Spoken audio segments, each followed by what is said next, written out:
Viewers, welcome to all of you on my YouTube channel Crick Chat. मैं उम्मीद करता हूँ आप सब खैरियत से होंगे। व्यूअर्स, आज हम बात करेंगे कि जो जेसन गिलेस्पी ने बयान दिया आकिब जुवैद के बारे में, यहाँ तक कह दिया उन्होंने कि आकिब जुवैद जो है वो क्लाउन है, यानी कि उन्होंने उनका एक किस्म का मजाक उड़ाया।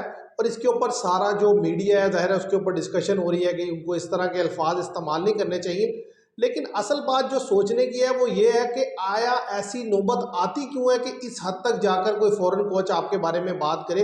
एक्चुअली अगर देखा जाए तो मेरा ख्याल है उन्होंने आकिब जुवैद को नहीं, इस पूरे सिस्टम को, जो पीसीबी का सिस्टम है उसको उन्होंने जो है वो तनकीद का निशाना बनाया। और साथ ही साथ अब बात करेंगे जो एक एपिक जो फाइनल होने वाला है इंडिया वर्सेज न्यूजीलैंड संडे को, उसमें जो बैटल रहने वाली है वो स्पिन की रहने वाली है। New Zealand spinners versus Indian spinner. तो जिसकी टीम के स्पिनर ज़्यादा बेहतर बॉल करेंगे और जिसके प्लेयर स्पिनर को ज़्यादा अच्छा खेलेंगे वही टीम आगे जाएगी। तो मेरे साथ है हमजा। अगर सबसे पहले हम गुफ्तगू का आगाज़ करें कि जो जिस तरीके की आप देखें ना कि जेसन गिलेस्पी ने स्टेटमेंट दी, बड़ी सख्त स्टेटमेंट दी, लेकिन बात यह है कि हमारा रवैया भी कुछ फॉरेन कोचेज़ के साथ खातिर ख्वाह नहीं रहता जिसकी वजह से वो इस तरह के स्टेटमेंट देते हैं। ऐसे ही है। हमने रिसेंट अभी एग्जाम्पल देखी 2024 के वर्ल्ड कप में कि जब जेसन गिलेस्पी जो थे हमारे टेस्ट टीम के हेड कोच थे और ओडीआई और टी20 की गैरी क्रिस्टन थे साउथ अफ्रीका के, उन्होंने इंडिया की भी कोचिंग की है। तो जब आप देखिए डिफीट हुई तो उन्होंने कहा जी कि इन्होंने मेरे से कोई सिलेक्शन के बारे में कोई डिसीजन मेकिंग नहीं करवाई और वैसे भी लड़कों का फिटनेस लेवल भी उस तरह का नहीं है। उन्होंने 2-3 बयान इस तरह के दिए, तो इसलिए उन्होंने फिर रिजाइन दे दिया कि यार जब मेरी बात चलनी नहीं है कि इन्होंने खुद ही फैसले करने, तो इसलिए जैसे गिलेस्पी ने भी यही स्टेटमेंट दिया। उन्होंने ओवरऑल सबको कहा है जो पीसीबी का पूरा सिस्टम है, असिस्टेंट कोच हो गए, बॉलिंग कोच हो गए, फील्डिंग कोच हो गए, चेयरमैन पीसीबी हो गए, कि जब आप जो है एक हेड कोच लगाते हैं, ठीक है, तनख्वाह उसको देते रहते हैं सैलरी, और उसका जो मेन काम है उसमें आप उसको डिसीजन मेकिंग में लाते नहीं है। तो फिर वो देखिए जैसे उन्होंने 2 to 3 मंथ्स जो है टेस्ट फॉर्मेट में हेड कोचिंग की होगी, उसके बाद रिजाइन दे दी। नहीं, असल में मसला ये होता है ना कि हमारे यहाँ ना लड़के रिस्पॉन्ड करते हैं ना सिस्टम रिस्पॉन्ड करता है। तो भाई जब आपने रिस्पॉन्ड करना ही नहीं है तो फिर कोचेज लाने का फ़ौरन कोई मकसद नहीं है।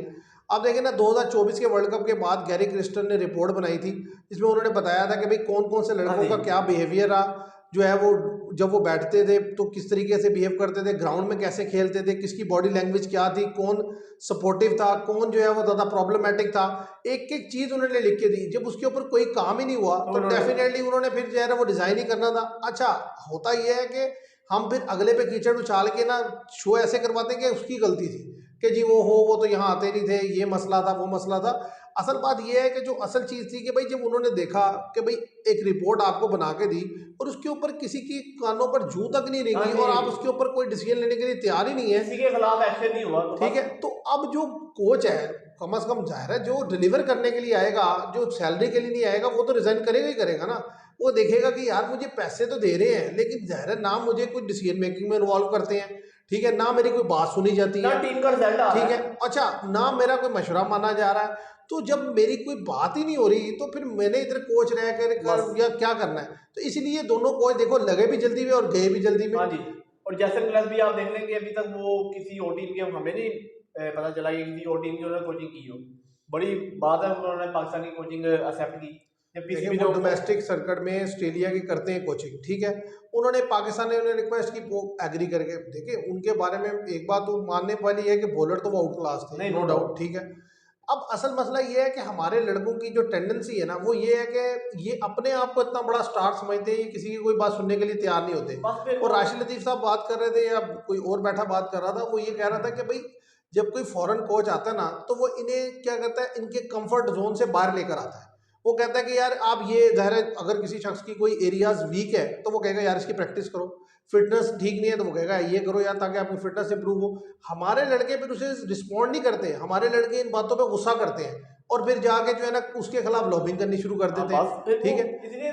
और इवन कि मोहन मोरकल ने बोला, उन्होंने कहा भाई मैं कि भाई जब पाकिस्तान का जब मैं कोच था उन्होंने कहा भाई पाकिस्तान के बॉलर बात सुनने को तैयार नहीं होते। उन्होंने कहा जसप्रीत बुमराह जैसा बॉलर मेरी बात सुन लेता है लेकिन इनके बॉलर मेरी बात नहीं सुनने को तैयार होते। अब देखिए कोई एक बंदा कह रहा हो ना तो बंदा कहता है यार शायद वो बाइस था, ये बंदा बाइस होकर बात कर रहा है या इसकी बात में इतनी लॉजिक नहीं है, ये फजूल बात कर रहा है। लेकिन एक नहीं, अब जितने भी फॉरेन कोचेज उठा लें पाकिस्तान से जाने के बाद वो जो है ना उनको ये मसले मसाइल ये बातें आती है कि यार जो हमारी डिसीजन मेकिंग होती है ना उसमें बहुत ज़्यादा इन्वॉल्वमेंट भी रहती है, हमारी बात भी नहीं सुनी जाती, ठीक है, लड़के उस तरीके से रिस्पॉन्ड नहीं करते और इसी वजह से आप देखो कि रिजल्ट भी नहीं आता।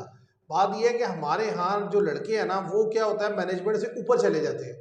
जब लड़का मैनेजमेंट से ऊपर चला जाएगा तो वो किसी की बात क्यों सुनेगा, वो ऐसे ही जाहिर है है वो हर एक वो हर फॉर ग्रांटेड लेते हैं, वो कहते हैं "ले, ये हमारे सामने क्या बेचते हैं भाई"। और सबसे बड़ी बात यह है कि जब पीसीबी चेयरमैन जो है वो अगर सख्त स्टांस ले कि नहीं जी आपने जो कोच हमने लगाया उसके जो फैसला करे उसका मानना है, जब उनको पता है कि हमारे खिलाफ कोई कार्रवाई नहीं होनी, कोई एक्शन नहीं होना, तो ठीक है, उनको पता है कि उल्टा इनके ऊपर ही है दबाव पड़ेगा और वो रिजाइन दे देंगे। तो वही ये ना अब कह रहे थे कि वो बड़ा सख्त जुबान इस्तेमाल की, भाई सख्त जुबान तो इस्तेमाल की लेकिन बात यह है कि आप लोग दूसरे को मजबूर करते हो कि यार वो इस तरह की जुबान इस्तेमाल करे। अब एक बंदे से आप कॉन्ट्रैक्ट करते हो, कॉन्ट्रैक्ट करने के बाद जो जो चीज़ें आपने की होती हैं फिर वही पूरी नहीं करते हो, हाँ जी ठीक वो है। और फिर जिस तरीके से देखें आकिब जुवैद के साहब ने देखे ना, मुझे हैरानगी ये है कि यहाँ पर आप खेल रहे थे, आपने कहा जी टेस्ट के लिए हम जो है ना स्पिन ट्रैक्स बनाएंगे, स्पिनर को मौका भी देंगे, लड़के भी खेलेंगे, चलो जी आपने 2 टेस्ट जीते, फिर उसके बाद एक्सपोज हुए कि वेस्ट इंडीज़ के अगेंस्ट आप हार गए। ओडीआई में आपको क्या हुआ, आप चैंपियन ट्रॉफी अपने मुल्क में खेलते हैं, आप स्पिनर नहीं रखते। अब आप न्यूजीलैंड T20 खेलने जा रहे हैं, ओडीआई खेलने जा रहे हैं, 2-2 3-3 स्पिनर आप लेके जा रहे हैं। मतलब जिन लोगों के माइंड में इतनी ज़्यादा कन्फ्यूजन हो, जो क्लैरिटी ना हो जिनके पास, अब उन्होंने क्या डिलीवर करके देना है। ऐसे ही है कि आप देखें आपको माइंडसेट ही आपके पास जितनी टीमें टॉप 8 टीम्स खेल रही हैं उनका माइंडसेट ये हो गया कि यार अब इंडिया को आप दे दें कि उन्होंने क्या कॉम्बिनेशन उतारा। अगर यही वो स्पिनर कम ले लेते मिसाल पर हो जाता है, जैसे उन्होंने बीजीडी में बड़ी गलत सिलेक्शन की जिसपे हम सवाल भी हुए। ये बात कर रहे थे कि भाई 4 से 5 स्पिनर लेकर इंडिया जा रहा है तो गलत कर रहा है, लेकिन वो वहाँ की कंडीशन को समझ रहे थे। अब देखिए उन्होंने उन 4 स्पिनर को वो खिलाता है मैच में, उसको वो जिस तरीके से यूज़ करता है तो लगता है हाँ यार ठीक है, मुझे तो लगता है कोई पता नहीं वो 5 स्पिनर भी खिला दे तो कोई मसला नहीं, क्यों सामने वाले को बांध देता है वो 4 स्पिनर से। 40 ओवर आप बेबस होते हैं आप खेलने के लिए, आपको समझ नहीं आती। तो इसे कहते हैं प्रिपरेशन, सिचुएशन के अकॉर्डिंग अपनी हाँ जी टीम सेलेक्ट करना। आपसे सिचुएशन के अकॉर्डिंग टीम सेलेक्ट नहीं होती, आपके पास जो लड़के हैं वो अल्लाह ही आफत है। और फिर वही बात के जिस तरीके से हमारे जो सीनियर प्लेयर्स हैं उन पे जो तनकीद हो रही है अब कि यार आप बैठ कर बातें करते हैं, देखिए आप हैं, मैं हूँ या मेरे हमारे जैसे और बहुत से लोग हैं जो डिस्कशन करते हैं, क्रिटिसिज्म करते हैं, बात करते हैं, हमारा करना बनता है। उसकी वजह यह है कि हमारे पास इतनी कोई अथॉरिटी नहीं है या हमारा कोई वो लेवल नहीं है कि हम जाकर इसको कोई सिस्टम को ठीक कर सकें या निचले लेवल पर काम करके कोई टैलेंट जनरेट कर सकें। लेकिन जो बड़े बड़े पाकिस्तान के प्लेयर गुजरे हैं उनमें वसीम अकरम है, वकार यूनस हैं, इंजमाम उल हक हैं, ये सारे इनकी रिस्पॉन्सिबिलिटी बनती है। अब दुनिया के जो क्रिकेटर्स हैं या जो भी लोग हैं वो ये कह रहे हैं भाई ये जाकर डोमेस्टिक लेवल पे काम करें ना। जैसे इंडिया में उन्होंने राहुल द्रविड़ ने, वीवीएस लक्ष्मण ने काम किया और अपना टैलेंट ऊपर लेकर आए हैं, हमारे लड़के क्यों नहीं जाते। इन्हें सिर्फ आदत ही एक है और बस ये कह देते हैं जी हमारी सुनता कोई नहीं। भाई आपकी अपनी जो अकेडमी है जहाँ पर आप ट्रेन करेंगे और वहाँ तो आपकी सुनी जाएगी या वहाँ भी नहीं सुनी जाएगी आपकी। बस बाद में वो ऊपर आके लड़का कितनी देर बाद सेलेक्ट होता है, परफॉर्म करता है नहीं करता वो और बात है, आप तो टैलेंट जनरेट करके देना। वो कहते हैं जी नहीं जी ये हम अगर करेंगे तो हमारी सुनी नहीं जाती, दो सुनेंगे तो दो नहीं सुनेंगे। यार मैं कह रहा हूँ नहीं सुने, आप प्राइवेटली अपने तौर पर अकेडमी बनाई हुई है, शुएब अख्तर की अकेडमी है, मुझे नहीं लगते वो वहाँ जाते भी होंगे, ठीक और है। कोई असिस्टेंट रखा होगा ठीक है, तो कहने की बात ये है कि उनके यहाँ ये है कि भाई 2007 में राहुल द्रविड़ की रिटायरमेंट होती है, ठीक है, तो 2019-20 में जाके कहीं वो जाके कोच बनते हैं। तो अब इतने 10-12 साल वो कहाँ थे, वो डोमेस्टिक सर्किट में वर्क कर रहे थे। वीवीएस लक्ष्मण कहाँ थे, वो भी वहीं वर्क कर रहे थे। हाँ जी वो बस पीसीबी ने नहीं उनको सिलेक्ट किया, जब कोई वो से उनका क्या नाम है यार, बीसीसीआई ने, बीसीसीआई ने विक्रम रसौल बैटिंग कोच थे और हेड कोच वो। मैं वही तो कह रहा हूँ ना, वो भी लड़के वो भी कोचेज वही थे जो डोमेस्टिक में परफॉर्म हाँ करके जी आए थे। इंडियन। देखिए एक अरसे तक इंडिया फॉरेन कोचेस रखता था, ठीक है, फिर जब उन्होंने रियलाइज़ किया कि यार फॉरेन कोचेस जो है ना हमारे साथ नहीं चल सकते, हमारे लड़के उनके साथ कन्वीनियंट नहीं है या हमारे कल्चर को नहीं समझते, सो मसले मसाइल हैं, उन्होंने अपने कोचेस रखने शुरू किए, लेकिन क्रेडिबल कोचेस रखने शुरू किए और किसी मतलब जहन में कोई विजन रख के उन्होंने कोचेस रखे और उन्होंने डिलीवर करके दिया। अब यहाँ तो पता नहीं चलता किसको कब कोच रखेंगे कब हटाएंगे, 2-3 कोच रखे हुए घुमा फिरा के वही आए जाते वकार यूनस, हाँ जी चलो जी सकलैन मुश्ताक, फिर वकार यूनस। फायदा क्या है। भाई इस तरह थोड़ी होता है। अब देखे ना शादाब खान बाहर हुए कि जी T20 टीम में इन्होंने परफॉर्म नहीं किया, तो अब तो T20 वो खेले ही नहीं इतने अरसे में, कोई डोमेस्टिक लीग ही खेले हैं, अब उन्हें लेके जी फिर आप ले गए और वाइस कप्तान बना के ले हाँ गए। जी तो जब तक आपके अपने जेहन में जो है चीज़ें नहीं वाजे होंगी तो आप ज़रा क्रिकेट की बेहतरी तो नहीं कर सकते, बर्बादी बर्बादी कर बात ये सकते। कामरान गुलाम को भी ड्रॉप कर दिया, तो ये बात ये आपको पता ही नहीं क्यों ड्रॉप कर रहे हैं आप। अब्दुल्ला शफीक को आप सिलेक्ट कर रहे हैं, आप कोई बता सकता है कोई बंदा जिन चारों पांचों सिलेक्टर में से आगे जस्टिफाई कर दे कि हमने अब्दुल्ला शफीक को क्यों सिलेक्ट किया, मैं बता दे कि भाई ओपन क्वेश्चन करने की इजाजत हो कि आप क्वेश्चन करें जी। और भाई आपने जब निकाला था आपने कहा था ये परफॉर्म नहीं कर रहा, लिहाजा हमने इसे साइड लाइन किया, चैंपियन में क्यों नहीं ले गए? ठीक है ना, ओपनर की कमी थी आपके नहीं पास। इसीलिए आपने निकाला। अब आप उसे सिलेक्ट कर रहे हैं तो कौन से मैच हुए हैं जिनकी बेसिस पे आप सिलेक्ट कर रहे हैं? वो पता नहीं खेले भी हैं कि नहीं कोई मैच। नहीं हमारे साथ वही तो बंदे हैं। हैरान हूं। अच्छा अपने मुल्क में से बाहर निकाल देते हैं, बाहर ले जाते हैं उसे, भाई अब उसे हौसला पाकिस्तान में खिलाते हैं, आप शायद वो रन से कर देते। हाँ जी, जब आएगा ओपनर की कमी है तो आप अच्छा क्यों फिर ये भी नहीं देखा कि यार ओपनिंग की कमी है तो जिसे पिछले साल 1.5 साल से खिला रहे हो यार उसे खिलाओ। वो ले गए मामूल हक को, ले गए उस्मान खान को, ले आए। अब उस्मान खान बगैर खेले वहां चले गए, अब पता नहीं वहां भी खेलेंगे कि नहीं। तो मतलब जिस मुल्क के ये हालात ये हो कि बस नवाजना है, इसे भी खिला दो उसे भी खिला दो, मामलों को रख लिया ओडीआई में, तो बात ये है कि वो बस अल्लाह ही आफत है। अब अगर हम बात करें, ये तो ज़ाहिर है सिलसिला पाकिस्तान की क्रिकेट का तो ऐसा ही है, इसके ऊपर ज़ाहिर है जब आप खुद इस तरह की हरकतें करेंगे तो लोगों ने मजाक ही उड़ाना है आपका।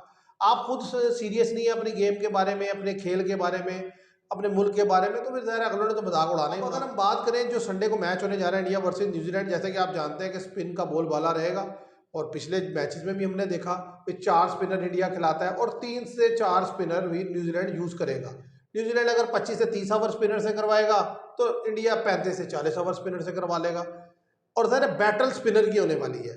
अब जिस टीम के स्पिनर दूसरी टीम के स्पिनर्स पे हावी हो गए उसके जीतने के चांसेस ज़्यादा रहेंगे, और दूसरी तरफ जिस टीम के बैटर्स ने ज़्यादा बेहतर खेल लिया स्पिनर को उसके जीतने के चांसेस ज़्यादा रहेंगे। तो आपको क्या लगता है कि मतलब ट्रैक रिकॉर्ड को देखते हुए कि यार कौन सी टीम है जिसके पास इस वक्त बेहतर स्पिनर है?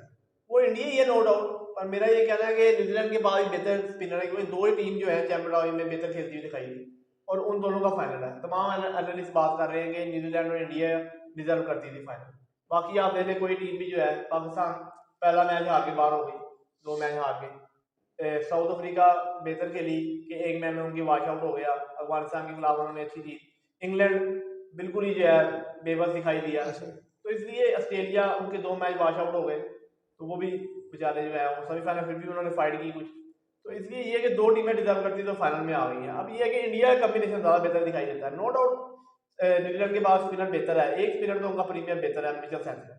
माइकल ब्रेसवेल ये है कि उन्होंने ओवरऑल बेहतर बॉल किया, पर इंडिया के खिलाफ वो मैच स्ट्रगल करते हुए नजर आए थे, क्योंकि इंडिया ने उनके खिलाफ अटैक किया था। मिचेल सैंटनर को वो रोक रहे थे, उनके खिलाफ रन बनाने की कोशिश कर रहे थे। रचिन रविंद्रा ठीक है, उन्होंने एक विकेट ली कि पार्ट टाइमर के तौर पर ग्लेन फिलिप्स को उन्होंने इस्तेमाल नहीं किया था, क्योंकि एक तो उनके पास राइट हैंडर थे, क्योंकि इंडिया के पास लेफ्ट हैंडर आपको पता कम है, क्योंकि लेफ्ट हैंडर के खिलाफ अब ये टीमों ने बना दिया कि जी ओवर स्पिनर लाते हैं, राइट हैंडर के खिलाफ इतना ओवर स्पिनर यूज नहीं करते। तो ये इंडिया का कम्बिनेशन मुझे बेहतर दिखाई देता है स्पिनर के लिहाज से। आप देखिए अगर ये भी देखा जाए तो ज़ाहिर है इंडिया के पास 4 प्रॉपर स्पिनर हैं, मतलब उन्हें आप ये नहीं कह सकते कि वो पार्ट टाइमर है, चारों जेन्युइन स्पिनर है, 10 ओवर करने वाले बोलते हैं, ठीक है।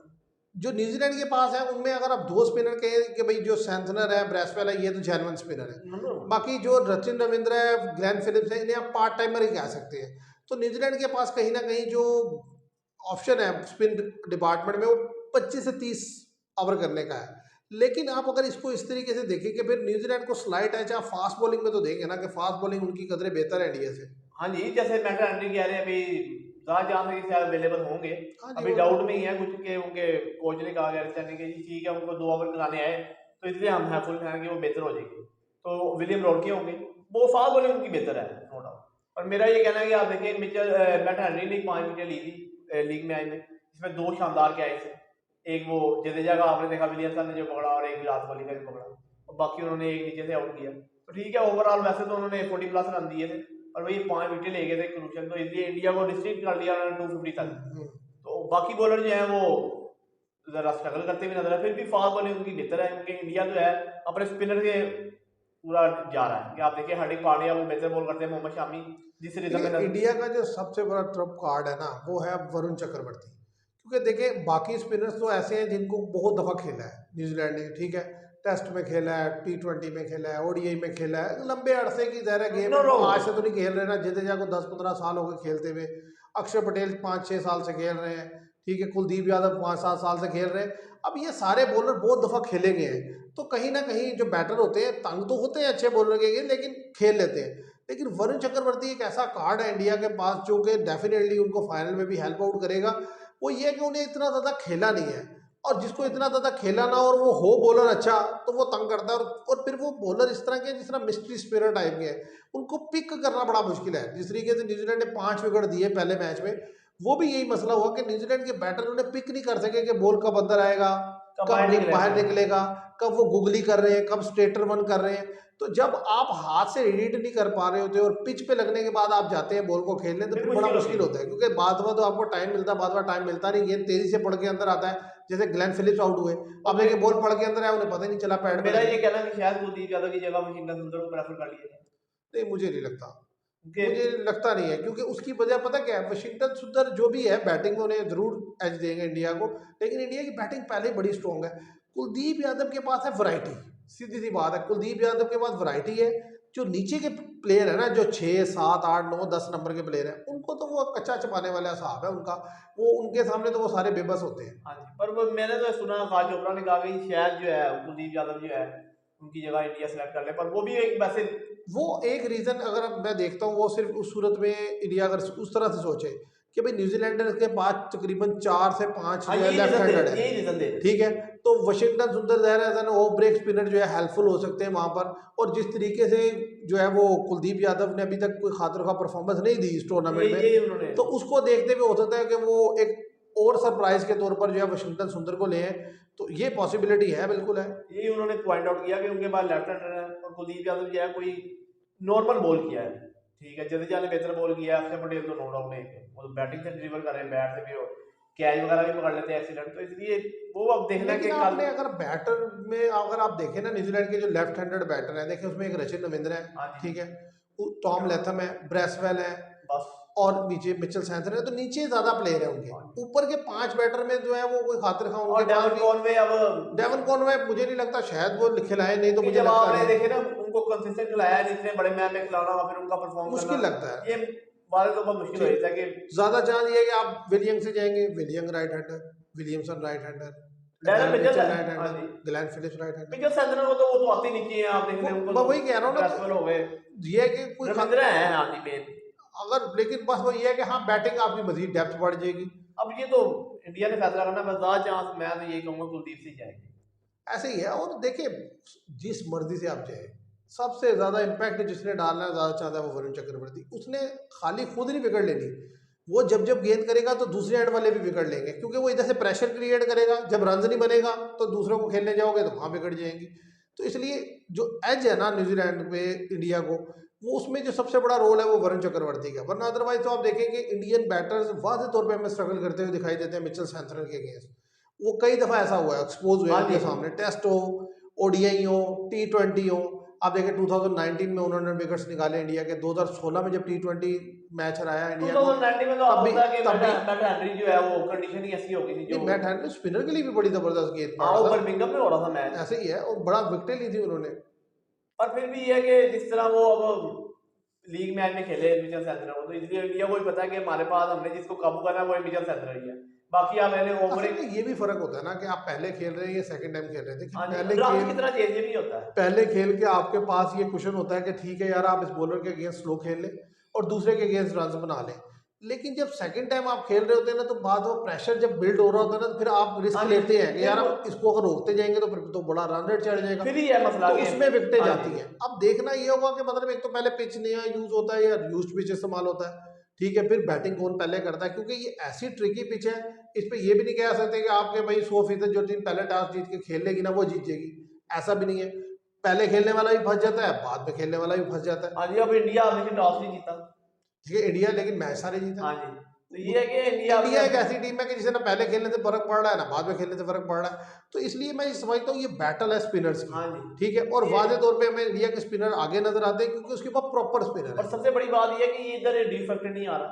आपने देखा मुफ्ती, तो इसलिए जो है ना इसमें अभी कल भी जो है वो क्रिक बस में स्टेटमेंट आई थी कि ये टॉस इज नो फैक्टर, भाई टॉस इसलिए फैक्टर नहीं, नो की रोल, ये वो उनका ठीक है, बस टॉस एक यार टॉस हमेशा इंपॉर्टेंट फैक्टर दो ही चीजों से बनता है, एक ड्यू फैक्टर है और एक ड्यू फैक्टर है, या विकेट में नमी हो, यानी कि विकेट में जो है मॉइस्चर हो, ठीक है, कि अर्ली और मैच स्टार्ट हो रहा है, विकेट में मॉइस्चर है, आपने टॉस जीत के दूसरी टीम को खिला दिया, तो जैसे जैसे पिच बेहतर होगी, कंडीशन बेहतर होगी, आप आएंगे खेलने तो अभी वादे नहीं तौर पर खेलेंगे। कल की इसके अब ये जिस तरह का विकेट है, शुरू में थोड़ा सा अच्छा रोल किया होता है, थोड़ा सख्त होता है, बाउंस होता है, वक्त के साथ साथ स्लो होता चला जाता है, ठीक है। इसी तरह जब सेकंड इनिंग से स्टार्ट होती है तो उसमें भी यही हिसाब होता है, हाँ शुरू में शुरू थोड़ा सा रोल किया होता है, बेहतर होता है, फिर जैसे जैसे वक्त गुजरता है स्लो होता चला जाता है। लेकिन बात यह है कि ऑस्ट्रेलिया ने के अगेंस्ट जिस तरीके से इंडिया खेला, उन्हें तो बड़े कंफर्टेबल उन्होंने विक्ट्री हासिल की। असल में खेलने का अंदाज भी तो है ना। हाँ जी अब आप एक टीम क्या कहते हैं, रोटेशन इतनी ज़बरदस्त कर रही है, सिंगल पे सिंगल। न्यूजीलैंड के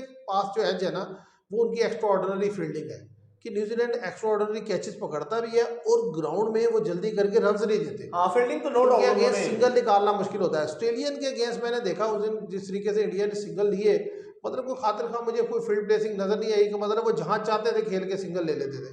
तो जब आप इजीली सिंगल देंगे तो सामने वाले ने शॉट क्यों खेल रही है, हाँ रन जी तो नहीं फील्डिंग तो उन्होंने रना बॉल ही आपने जीतने के लिए जा रहे हैं, रना बॉल भी नहीं है। कैच एफिशिएंसी उनकी 90% है न्यूजीलैंड की, इसमें कोई शक नहीं। उन्होंने हर मैच में ऐसा रिजवान का उन्होंने कैच पकड़ा, और फिर विराट कोहली का पकड़ा ऐसे फिर ही है। और दूसरी तरफ ये बैटल है विराट कोहली वर्सेस विलियमसन, दोनों टॉप क्लास प्लेयर हैं और दोनों फॉर्म में हाँ हैं। जी देखिए कल के मैच में अगर दोनों में से जिस टीम का जो प्लेयर दोनों में से रन करेगा उस टीम के एडवांटेज होगा ज़्यादा, क्योंकि विलियमसन जब क्रीज पे होते हैं फिर उन्हें फर्क नहीं पड़ता, स्पिनर से, फास्ट से, टर्न से वो कर लेते मैंने। विराट कोहली का भी यही है कि वो जब सेट हो जाते हैं फिर उन्हें टारगेट कोई प्रॉब्लम नहीं करता उनके लिए, वो इजीली मैच निकालते हैं। ऐसे ही है नो डाउट। ये दोनों बैटल है, खासतौर पे जो नीचे मिडिल ऑर्डर है उनका डैरन मिचेल है, उधर से नहीं श्री वो तो अय्यर है। देखें, वो तो दोनों तरफ से लड़के हैं, लेकिन जो मेन मैं समझता हूँ कि यानी कि इन दो का तो बड़ा रोल इंपॉर्टेंट और रहेगा। शुभमन गिल भी उनके वो तो देखो शुभमान गिल है, उधर से विल यंग है। असल मसला ये है कि ये दो ऐसे प्लेयर हैं जो उनकी जिस पोजीशन पे ही आते हैं वहीं से मैच उठाते हैं। आप देखें जिस तरीके से सेमीफाइनल जीता है दोनों टीम्स ने, तो उसमें रोल क्या है, विराट कोहली और उधर से विलियमसन, कि वो जो पार्टनरशिप बिल्ड की है ना विलियमसन और सचिन रविंद्रा ने, उस पार्टनरशिप ने दबा दिया हाँ जी उनको साउथ अफ्रीका को। वो एक्स्ट्रा ऑर्डिनरी पार्टनरशिप थी। बहुत लंबी पार्टनरशिप और रही है। और विलियमसन की खासियत यह है, विराट कोहली की खासियत यह है कि जैसे जैसे इनिंग्स आगे चलती है ना, इनका स्ट्राइक रेट बढ़ता चला जाता है। हाँ जी फिर वो रन ये क्वालिटी है बड़े प्लेयर की। क्वालिटी ये होती है कि शुरू में बेशक अगर वो टाइम ले रहा है, लेकिन जब वो आगे चले तो फिर तेज से तेज होता जाए। अब विलियमसन उस दिन क्या किया, 76 बॉल्स पे पहली 50 की और 38 बॉल्स पे सेकंड 50 कर दी उसने। तो मतलब आप देखिए कितने का 120-30 के स्ट्राइक रेट से उसने दूसरी 50 की, तो वही जंप कर गया नहीं ना। वो तो ऐसे ही खेलते हैं, या तो आउट हो जाएंगे तो या तो नो डाउट वो फिर ऐसे ही है, इसमें कोई शक ही नहीं है। तो व्यूअर्स बात यह है कि अगर हम बैटिंग देख लें या बॉलिंग देख लें, तो हर जगह हर डिपार्टमेंट में अगर एज नज़र आता है तो वो इंडिया को ही है। देखिए बैटिंग में भी अगर विलियमसन और विराट कोहली को देखें, नो डाउट दोनों ज़बरदस्त प्लेयर हैं, लेकिन विराट कोहली को आप देखेंगे उन्होंने दोनों दफ़ा चेज में जिस तरीके से बैटिंग की वो आउट क्लास थी। विलियमसन ने अच्छी बैटिंग की, लेकिन ये ज़्यादा जो बैटिंग की उन्होंने फर्स्ट खेलते हुए की, लेकिन उधर से उनका ये खासियत है कि वो जब चेज में खेलते हैं तो मैच जितवा के जाते हैं। और फिर इंडिया का जो मिडिल ऑर्डर है ना वो बहुत स्ट्रॉन्ग है न्यूजीलैंड के मुकाबले में, क्योंकि उसका हर लड़का रन कर रहा है। यहाँ पर हम टॉम लैथम को देखें तो खातिर खा रन नहीं कर रहे, ब्रेसवेल कुछ खातिर खा चांस भी नहीं मिला, परफॉर्म भी नहीं कर सके, मिचेल सैंथनर का भी ऐसे ही है। तो 5 एक प्लेयर ही हैं जिनको हम कह सकते हैं कि हाँ वो कुछ इम्पैक्ट डाल रहे हैं न्यूजीलैंड के, बाकी कोई खातिर खा नहीं। लेकिन इंडिया का पहले नंबर से लेकर 8वें नंबर तक का प्लेयर टेस्टेड है, ये एक एडवांटेज है हाँ जी इंडिया को। उन्होंने टेस्ट कर लिया, खासतौर पे ये न्यूजीलैंड के मैच में यहाँ पे हार्दिक पांड्या ने 50 बनाई, तो इसलिए टॉप ऑर्डर पे रोहित शर्मा वो तो अग्रेसिव खेलते हैं। सारे उनको कह रहे हैं जितने एनालिस्ट हैं कि जी वो डिस्ट्रक्टिव बैटिंग करते हैं, 30 से 40 रन तेज बनाते हैं। अगर तो उनकी विकेट हट गई और उनके माइंडसेट में हुआ कि मैंने लंबी इनिंग्स खेलनी है, तो ये तो फिर उनका माइंडसेट है। क्योंकि जिस तरह आपने देखा कि लंबी इनिंग्स भी सेमीफाइनल में खेलेंगे। खेल रहे थे, 28 बॉल में 29 रन बनाया, कि बड़ा आराम से खेल रहे थे। खासतौर पे जब स्पिनर आया फिर उन्होंने रिवर्स स्वीप खेली, तो जिसमें आउट हो गया। बात यह है वो जिस कैटेगरी के प्लेयर है ना वो क्रीज पे खड़े होंगे ना तो उन्होंने तेज ही खेलना है। उनका एक माइंड सेट है। एक तो वो अब उस तरह से ज़्यादा देर टाइम भी नहीं स्पेंड नहीं नहीं कर अपनी सकते। काफी अर्सा ही हो अब गया। वो खेलते हैं इसी तरीके से कि नेचुरल फ्लो में, या उसी उन्होंने में रन सेंचुरी बनेंगे। बनाई इंग्लैंड के खिलाफ, जब भी तेज ही खेलते चले गए। तो ऐसे ही है। तो व्यूअर्स देखते हैं, अब ये आपके साथ गुफ्तगू का सिलसिला जारी रहेगा। कल भी हम जो है इस पर डिस्कशन करेंगे, क्योंकि जाहिर है बड़ा इंपॉर्टेंट मैच है, चैंपियन ट्रॉफी का फाइनल है। तो उम्मीद करते हैं आपको पसंद आएगी video. Thank you very much.